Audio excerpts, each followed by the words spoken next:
सांगली जिल्ह्यात वाढत्या नशेखोरीवर अंकुश ठेवण्यासाठी स्थानिक गुन्हे अन्वेषण शाखेने मोठी कारवाई करत नशेसाठी वापरल्या जाणाऱ्या 84 औषध इंजेक्शनसह एका युवकाला ताब्यात घेतला.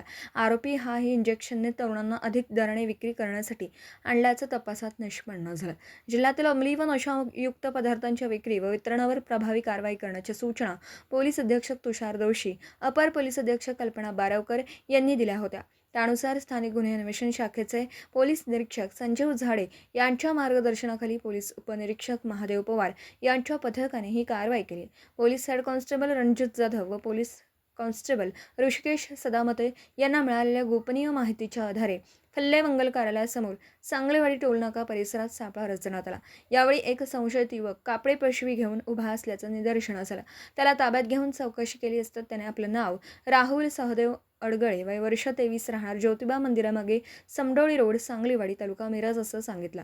पंचासमक्ष घेतलेल्या झडतीदरम्यान आरोपीच्या ताब्यातील पिशवीत ट्रेमिमाइड, मेफॅन्टरमाइन औषधी द्रव्याच्या 84 इंजेक्शनच्या बाटल्या आढळून आल्या.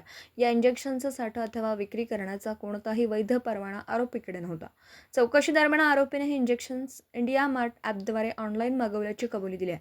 तसंच तरुण वर्ग ही इंजेक्शने नशा व उत्तेजक द्रव्य म्हणून वापरत असल्याने ती जादा दराने विक्री करण्यासाठी आणल्याचंही त्यानं सांगितलं. पोलीस उपनिरीक्षक महादेव पवार यांनी पंचनाम्याद्वारे इंजेक्शनचा साठा व मोबाईल फोन जप्त केला. या प्रकरणी सांगली शहर पोलीस ठाण्यात गुन्हा दाखल करण्यात आला असून पुढील तपास सुरू आहे. या कारवाईमुळे नशेच्या विळख्यात अडकणाऱ्या तरुणांच्या भवितव्याशी खेळणाऱ्या रॅकेट विरोधात पोलिसांनी कठोर भूमिका घेतल्याचं स्पष्ट झालं आहे.